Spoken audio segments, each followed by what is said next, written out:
Hi, my name is Dr. Eric Colleary, and I'm the Cline Curator for Theater and Performing Arts here at the Harry Ransom Center.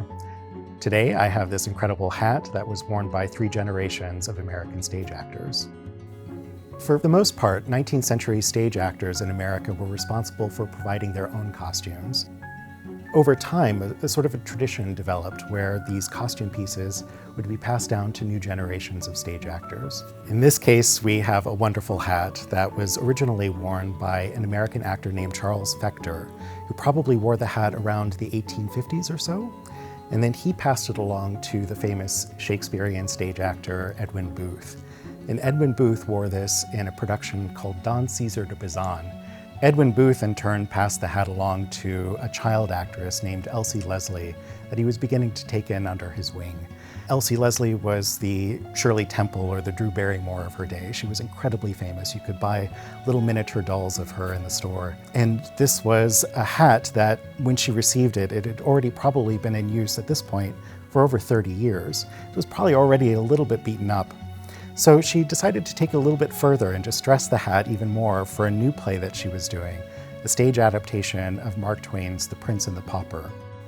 We wanted to stabilize the hat so that we could display it more easily and that we could also ensure that we were giving it the best and the longest life possible. When the hat first came to the conservation lab at the Ransom Center, it was stored flat in a box, and it had begun to develop a series of creases from its life as a flat object. It was very difficult to determine how the hat would have been worn and what its structure would have looked like when it was used in its initial life. We wanted to tell the story of all 3 owners and the history of the hat. For that reason, we wanted to keep this evidence of distress that was created intentionally by the hat's final owner, Elsie Leslie, for her role in The Prince and the Pauper. We wanted to determine whether any of the additions to the hat would have been period appropriate. Using a technique called polarized light microscopy, I was able to examine all of these different fibers under the microscope, and I was able to determine that there were no synthetic fibers present. This is important because the first synthetic fiber was not introduced until the 1930s, and that would have been long after the actress used this hat.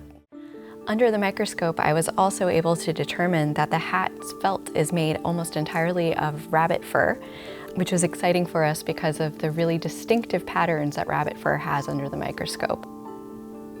The use of rabbit fur in a hat from this time period almost certainly indicated the process known as curating, which used mercuric salts to create the felt.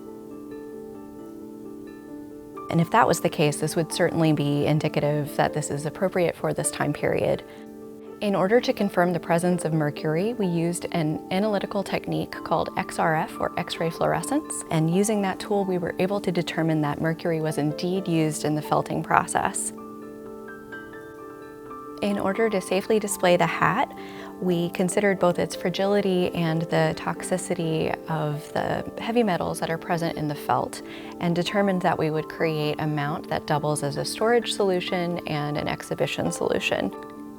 Displaying the hat in this configuration allows our visitors to imagine what it would have looked like on stage.